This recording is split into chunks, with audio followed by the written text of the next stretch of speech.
Bismillahirrahmanirrahim. Assalamualaikum warahmatullahi wabarakatuh. Alhamdulillah. Alhamdulillahilladzi arsala rasulahu bil huda wa dinil haq liyudhhirahu 'ala dini kullihi walau karihal musyrikun. Asyhadu an la ilaha illallah wahdahu la syarikalah wa asyhadu anna Muhammadan abduhu wa rasuluh. Allahumma shalli wa sallim wa barik ala sayyidina Muhammadin wa ala alihi wa ashabihi wa man tabi'ahum bi ihsanin ila yaumiddin. Allahumma inna nas'aluka ilman nafi'a wa rizqan thayyiba wa amalan mutaqabbala, amma ba'd. Ayolah ikhwah, fidakumullah. Alhamdulillah, kita memuji Allah Subhanahu wa taala atas segala limpahan nikmat serta karunia-Nya sehingga kita bisa kembali melanjutkan pengajian kita membaca kitab Syarah Salasatil Usul yang ditulis oleh Syekh Muhammad bin Abdul Wahhab rahimahullah taala rahmatan wasi'ah. Mudah-mudahan apa yang kita lakukan pada malam hari itu mendapatkan ridho dari Allah Subhanahu wa taala dan dicatat sebagai amal soleh. Amin ya rabbal alamin. Ayo ikhwah fidakumullah, kita lanjutkan, kita di penutup kitab ini. Beliau kemarin menjelaskan tentang kondisi orang yang menjadikan orang-orang yang alim di antara mereka itu sebagai sembahan selain Allah, sebagaimana dilakukan oleh orang-orang Yahudi dan Nasrani. Yaitu ada dua kondisi ya. Yang pertama, pengikutnya itu tahu bahwasanya ulamanya itu mengganti agama Allah, kemudian para pengikutnya itu mengikuti ulamanya dalam merubah hukum Allah.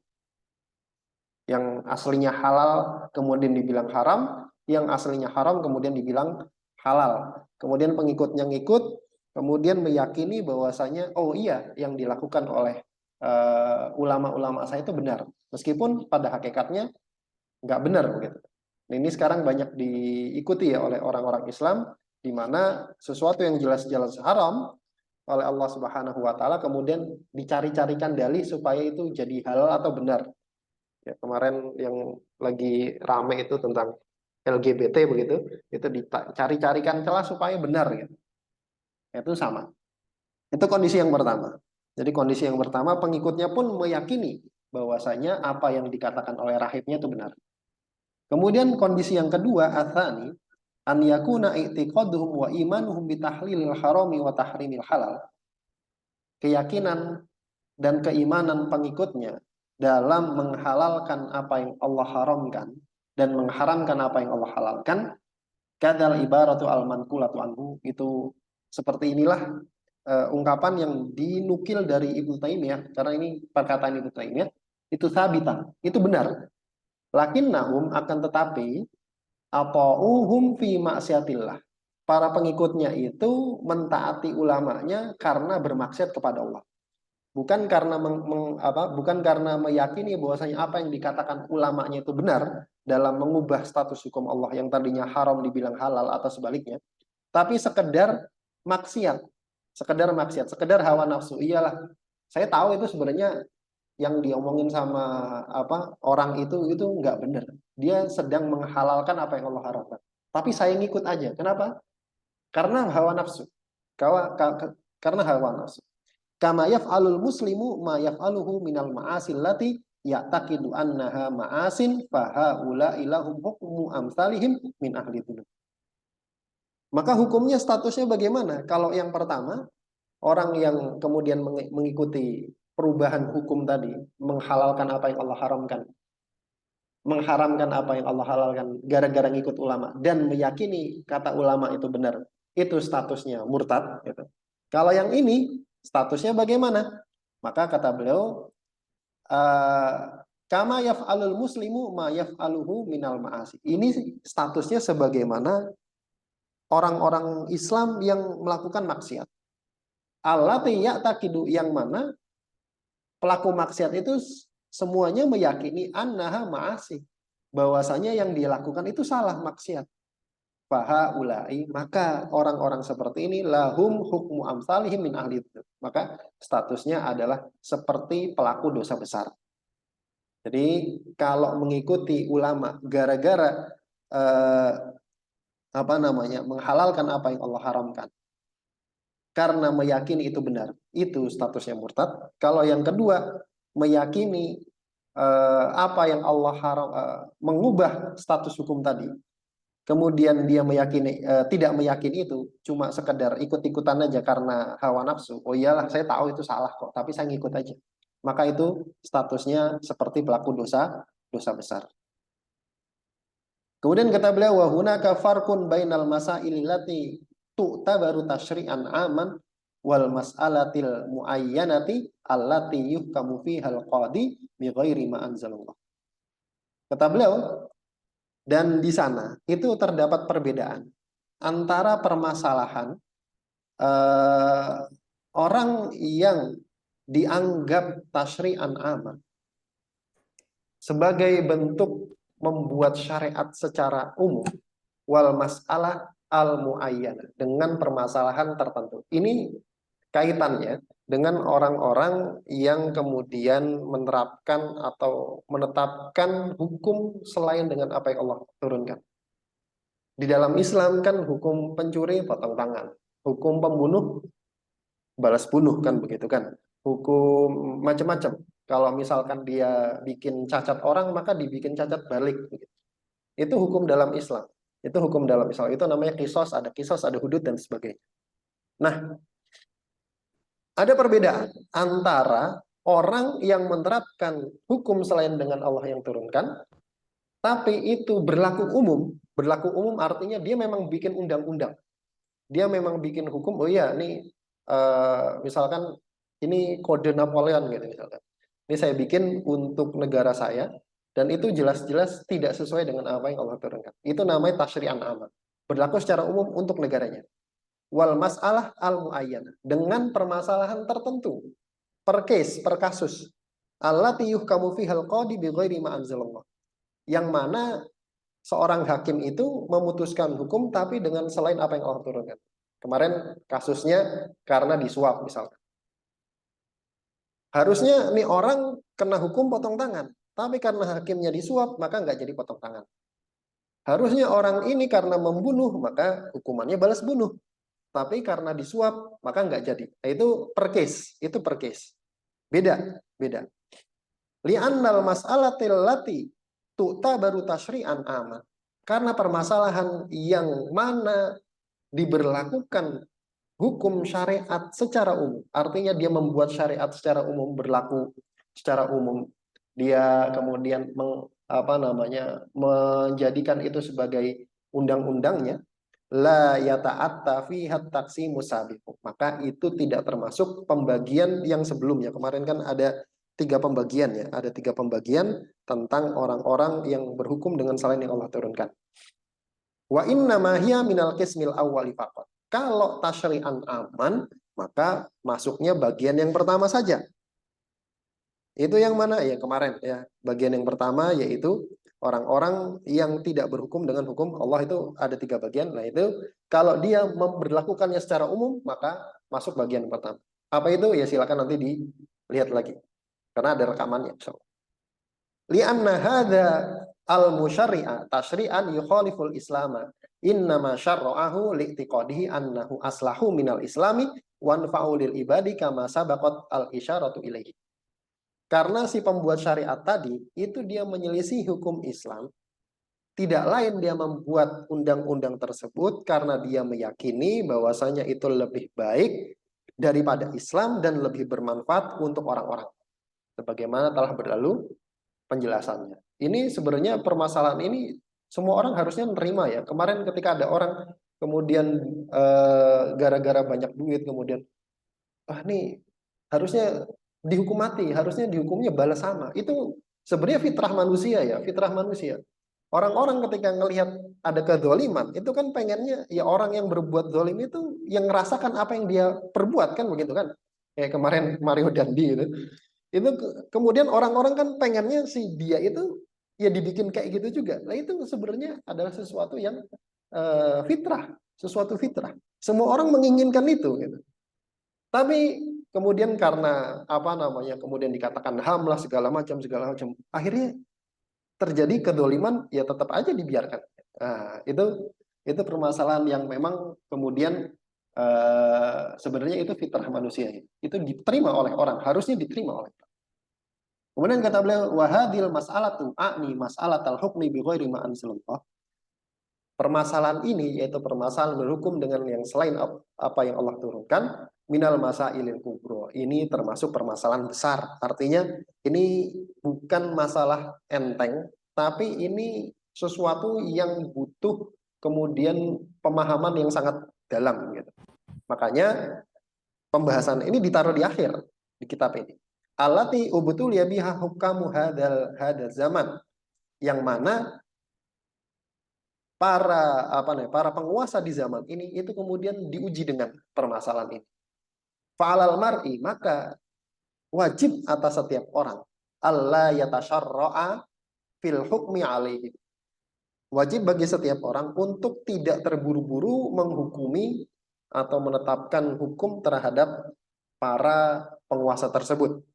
Bima la yastahiqunahu hatta yatabayyana lahul haq. Dengan sesuatu yang mereka nggak berhak untuk dituduhkan seperti itu. Hatta yatabayyana lahul haq, hingga jelas permasalahannya. Kenapa? Li'annal mas'alata khatiratun. Karena permasalahan ini adalah permasalahan yang sangat berbahaya.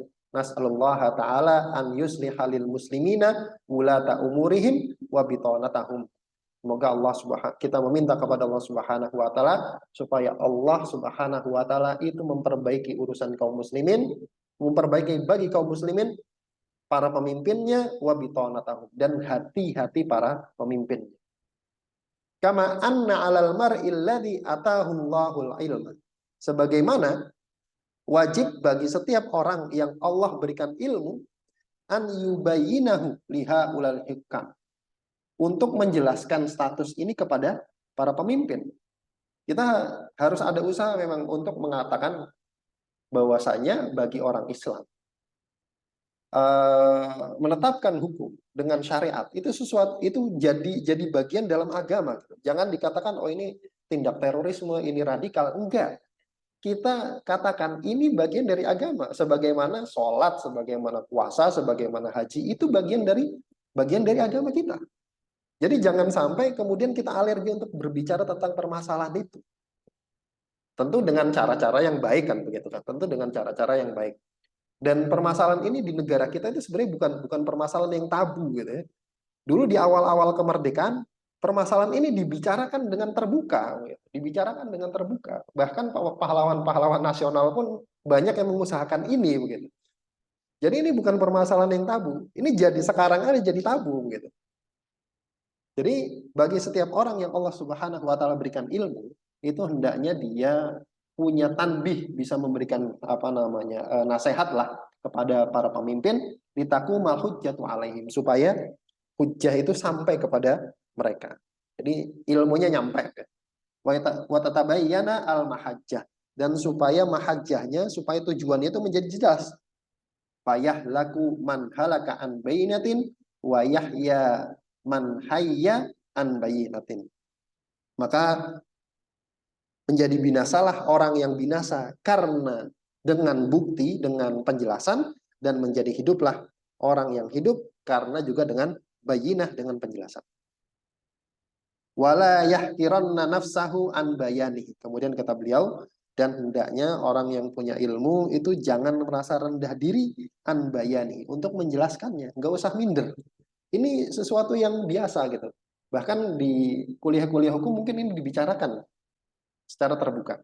Wala yahaban ahadan fihi, dan jangan merasa minder, merasa gentar terhadap seorang pun ketika dia sedang menjelaskannya. Fa innal izzata lillahi wa li rasulihi wa lil mu'minin. Kenapa? Karena izzah itu, kemuliaan itu milik Allah, milik Rasulnya, dan milik kaum muslim. Begitu. Kemudian Syekh Muhammad rahimahullah mengatakan, wad dalilu qauluhu ta'ala. Dalilnya, argumentasinya, dalil wajibnya berhukum dengan apa yang Allah turunkan, dan wajibnya kita mengingkari, mengkufuri segala sesuatu yang diibadi selain Allah. Itu firman Allah Subhanahu wa taala dalam surat Al-Baqarah ya, dalam surat Al-Baqarah ayat 256. La ikraha fiddin. Tidak ada paksaan di dalam agama. Qad tabayyana rusydu minal ghayy. Kenapa? Karena setelah jelas petunjuk daripada kesesatan. Fama yakfur bitaghuti wa yu'min billahi faqad istamsaka bil urwatil wuthqa. Maka siapa saja yang dia kufur kepada tauhid dan beriman kepada Allah, maka sungguh dia telah berpegang teguh dengan tali yang amat kuat. Wa hadza makna la ilaha illallah. Dan inilah makna la ilaha illallah. Kita lihat penjelasannya. Dalil apa yang dibawakan oleh penulis? Maksudnya ala wujubil hukmi bima anzalallah wal kufri bitaghut. Yaitu wajibnya menetapkan hukum dengan apa yang Allah turunkan dan mengkufuri taghut, mengkufuri segala sesuatu yang disembah selain Allah. Apa makna la ikraha fiddin? Apa makna tidak ada paksaan dalam agama? La ikraha 'alad din. Tidak ada paksaan atas agama.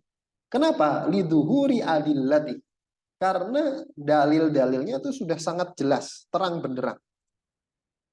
Sebenarnya tidak ada yang bisa gitu untuk mengingkari, tidak ada yang mampu gitu untuk mengingkari kebenaran Islam, melainkan dia seorang yang tidak lepas dari dua hal. Kalau nggak sombong, gitu, kalau nggak sombong, maka dia ngeyel. Udah itu aja. Kalau bukan karena sombong ya ngeyel. Nggak mungkin kemudian hujahnya itu bisa dipatahkan. Itu ciri khas Islam.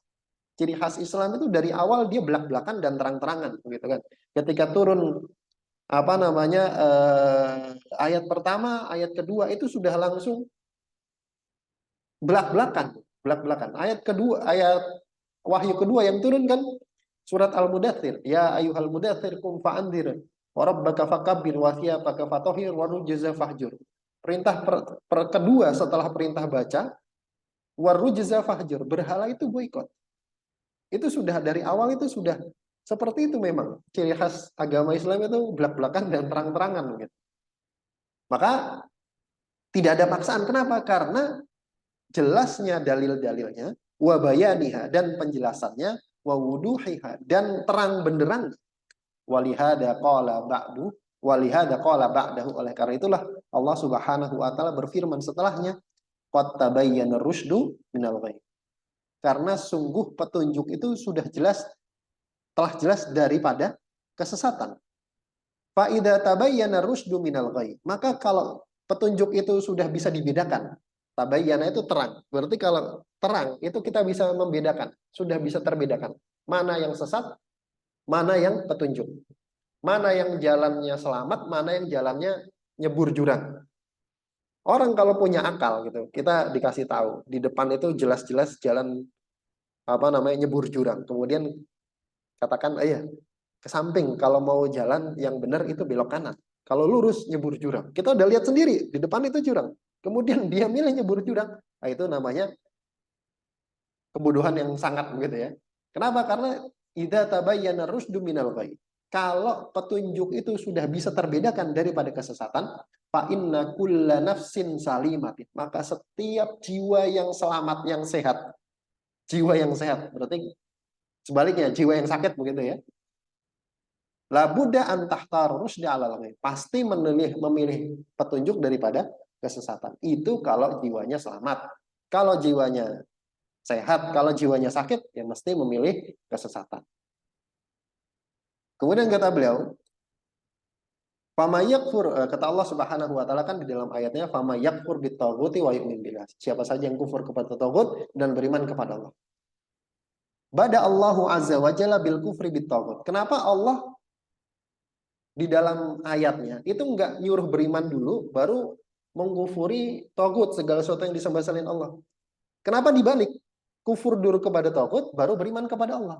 Kenapa begini? Nah, di sini alasannya.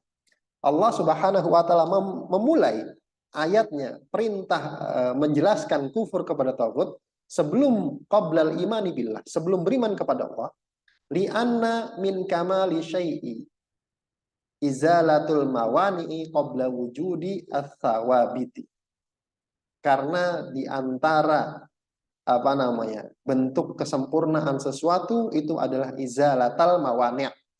Itu adalah menghilangkan penghalang qabla wujudi tsawabit, sebelum adanya pondasi. Maksudnya bagaimana? namanya kita mau bikin rumah, itu kalau tanahnya itu mesti dibersihin dulu. Kita mau bikin pondasi, itu mesti tanahnya bersihin dulu. Kalau ada apa namanya tanah yang lembek kita perkuat. Pokoknya segala sesuatu yang bisa menghalangi pondasi itu dibangun itu dihilangin dulu, kan begitu. Itu namanya undang-undang alamiah begitu ya. Namanya mau membangun sesuatu itu penghalangnya itu dihilangkan dulu. Maka begitu juga di dalam konsep iman ini. Sebelum kamu beriman, menetapkan sesuatu, iman itu kan pondasi. Sebelum kamu menetapkan sesuatu, maka segala sesuatu yang menghilangkan keimanan itu dihilangkan dulu. Apa yang menghilangkan keimanan? Ya segala sesuatu yang disembah selain Allah. Walihada, oleh karena itulah yuqalu, dikatakan ini pepatah gitu ya. At-tahliyatu qablat tahliyah. Tahliyah, kalau mau melakukan sesuatu itu tahliyah dulu. Cacatnya itu dihilangin dulu. Qabla tahliyah, sebelum menghiasi. Jangan dihiasi dulu tapi pondasinya belum kuat gitu. Dihias-hias tapi pondasinya nggak kuat, nah itu percuma begitu. Karena kenapa? Karena nanti kalau goyang sedikit ambruk deh. Begitu juga keimanan. Kemudian kata beliau, siapa saja yang kufur kepada Tauhid dan beriman kepada Allah, maka dia sungguh telah berpegang teguh dengan tali yang amat kuat. Ai maksudnya tamassaka biha, tamassukan taman. Berpegang teguh dengan tali tersebut dengan tamassukan taman, dengan sempurna. Wal urwatul wuthqa, sedangkan yang disebut dengan al urwah al wuthqa, tali yang kuat. Itu apa sih definisinya? Yal Islamu, yaitu Islam. Jadi al urwatul wuthqa itulah Islam. Wa ta'ammal kaifa qala azza wa jalla. Maka perhatikanlah bagaimana Allah Subhanahu wa taala berfirman, qadistamsaka walam yakul tamassaka. Di dalam ayat ini Allah pakainya kata tamassaka. Ya, afan. Di dalam ayat ini Allah Subhanahu wa taala memakai kata istamsaka bukan tamassaka. Kenapa? Kalau tamassaka itu artinya megang. Megang. Itu namanya tamassaka. Tapi kalau istamsaka, memegang dengan kuat.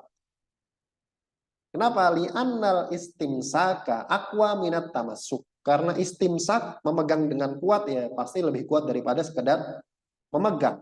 Fa innal insana, karena seseorang qad yatamassaku wala yastamsaku. Kadang itu megang tapi nggak kuat. Maka disebut kalau sudah kufur kepada Tauhid dan beriman kepada Allah, maka dia sudah berpegang dengan kuat kepada Islam.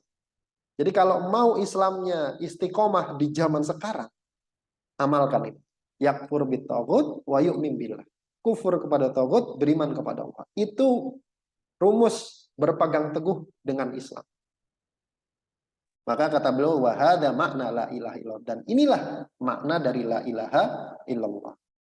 Kemudian beliau menuliskan atau membawakan hadis di akhir kitab ini, wafil hadithi, dan di dalam sebuah hadis, Rasul amri al-Islam.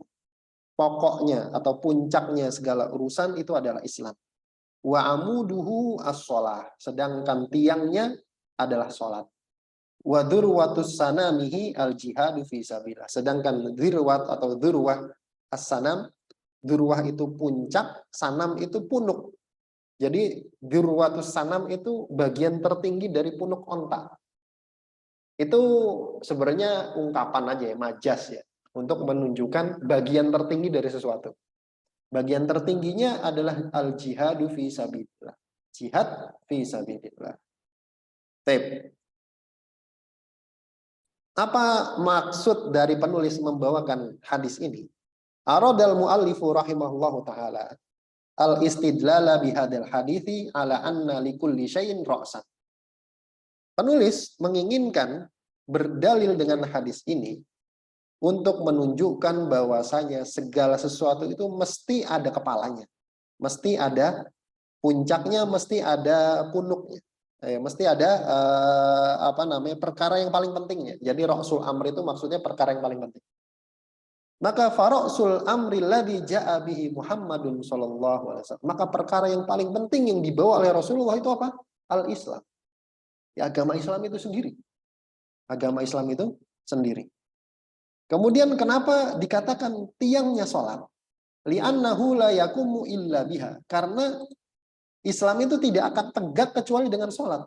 Walihada kanal qaulur rajihu. Oleh karena itulah menurut pendapat yang rajih, berarti ini isyarat akan adanya khilaf ya. Kenapa? Karena beliau mengatakan qaulur rajih, pendapat yang rajih. Itu adalah kufru tarikis shalah wa annahu laisa lahu Islam. Itu adalah kafirnya, murtadnya orang yang meninggalkan sholat. Wa annahu laisa lahu Islam, dan tidak punya bagian dalam Islam. Jadi salah satu-satunya begitu ya, amalan yang diperselisihkan oleh para ulama, apakah pelakunya itu kalau meninggalkannya murtad atau tidak, cuma sholat. Cuma sholat. Sholat itu apa namanya, orang yang nggak sholat itu statusnya diperselisihkan oleh para ulama gitu ya. Jadi jangan sampai kita masuk pada status orang yang diperselisihkan tersebut. Dan menurut ulama-ulama dakwah, yang rajih adalah kafirnya orang yang meninggalkan sholat. Kemudian kenapa disebut puncaknya itu adalah jihad? Puncak tertingginya Islam adalah jihad. Ai a'lahu akmaluhu. Maksudnya paling tingginya dan paling sempurnanya Islam itu adalah jihad fisabilillah. Wadzalika li'annal insana. Kenapa? Karena seseorang idza aslaha nafsahu, kalau dia sudah memperbaiki dirinya, hawala islaha ghairihi, maka dia akan berusaha untuk memperbaiki orang lain. Bil jihadi fisabilillah, dengan jihad fisabilillah. Jadi jihad itu memang tujuannya adalah untuk memperbaiki orang lain, memperbaiki dunia ini, memperbaiki dunia ini. Jadi jihad itu syariat yang jangan kemudian disalah artikan. Gitu. Disalah artikan bisa dua, mengingkari adanya perang di dalam Islam dan menyatakan bolehnya terorisme di dalam Islam. Itu dua-duanya salah. Itu dua-duanya salah. Jadi irhab, terorisme, main bunuh tanpa aturan, itu bukan jihad.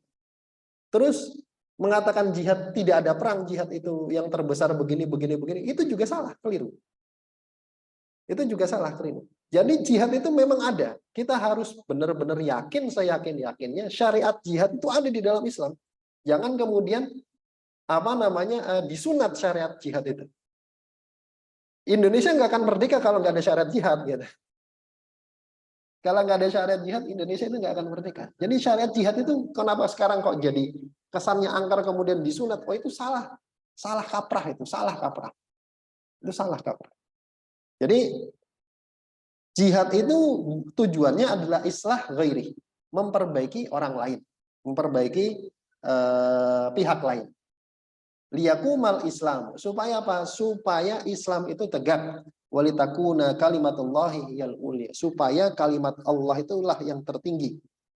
Faman qatala litakuna kalimatullahi yal ulia fahuwa fi sabilillah.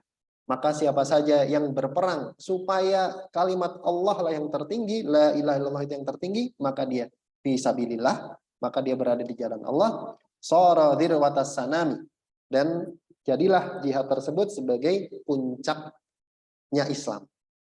Li'anna bihi uluwal islami ala ghairihi. Karena dengan jihadlah Islam itu menjadi tinggi atas yang lainnya. Dengan jihadlah Islam menjadi mulia. Ini hadis yang terakhir yang dibawakan oleh penulis. Kemudian kata beliau, wallahu a'lam wa sallallahu ala Muhammadin wa alihi wa sahbihi wa sallam. Wallahu a'lam. Semoga Allah Subhanahu wa taala memberikan sholawat kepada Nabi Muhammad, kepada keluarganya dan kepada para sahabatnya, dan memberikan salam kepada mereka semua. Kata beliau, nah ini khotimah ya, ini adalah penutup dari kitab ini. Khatama Syekhul Islami Muhammad bin Abdul Wahhab rahimallahu taala risalatahu hadhihi biraddil ilmi ila Allah azza wa jalla wassalati wassalami ala nabiyhi Muhammadin sallallahu alaihi wasallam. Syekh Muhammad bin Abdul Wahhab, beliau menutup tulisannya ini dengan mengembalikan ilmu kepada Allah Subhanahu wa taala, dan ini adalah adab ya. Namanya adab itu Kalau habis ngomong, habis nyampaikan sesuatu, habis menjawab pertanyaan yang kaitannya dengan agama, begitu, habis tanda kutip ngasih fatwa gitu, itu alangkah baiknya diakhiri dengan wallahu a'lam. Wallahu a'lam itu bukan lu kalau kamu wallahu a'lam, jangan-jangan kamu nggak tahu, bukan begitu. Jadi mengembalikan ilmu kepada pemiliknya. Iya, Allah lah pemilik ilmu, maksudnya begitu. Pemilik ilmu yang mungkin sekarang ada pada penulis itu kemudian dikembalikan kepada Allah. Maksudnya begitu. Bukan kemudian, loh kok kamu jawabnya wallahu a'lam, itu nggak yakin, bukan ya. Dan juga ditutup dengan salawat dan salam kepada Nabi Muhammad sallallahu alaihi wasallam. Wa bihada intahatis wa bihada intahatil usulu salah satu wa ma yata'allaqu biha. Dengan ini selesai kitab usul salasah dan apa-apa yang berkaitan dengannya. Wa nas'alullaha ta'ala an yuthiba mu'allifaha ahsana sawabin. Maka kita meminta kepada Allah Subhanahu wa taala supaya memberikan penulisnya pahala dengan sebaik-baik pahala, wa ayyaj'alana nasiban min ajriha wa thawabiha. Dan supaya Allah Subhanahu wa taala menjadikan kita itu dapat bagian pahala beliau dan balasan beliau. Wa an yajma'ana wa iyyahu fi dari karamatihi. Dan mudah-mudahan Allah Subhanahu wa taala mengumpulkan kita semua dan beliau di negeri kemuliaannya itu di surga. Mudah-mudahan kita semua bisa kembali bertemu di surga. Amin ya rabbal alamin. Innahu jawadun karim. Walhamdulillahi rabbil alamin. Sungguhnya Allah lah jawad, maha dermawan dan maha belas kasih. Walhamdulillahi rabbil alamin. Wa sallallahu wasallam ala nabiyina Muhammadin. Walhamdulillahi rabbil alamin. Wallahu ta'ala alam bisawab. Demikian. Dengan ini selesai kitab usul as-salasah. Mudah-mudahan apa yang kami sampaikan pada malam hari ini itu bisa bermanfaat, yang benar dari Allah Subhanahu wa taala dan Rasulnya, dan yang salah dari saya pribadi dan dari syaitan, dan saya mohon atasnya.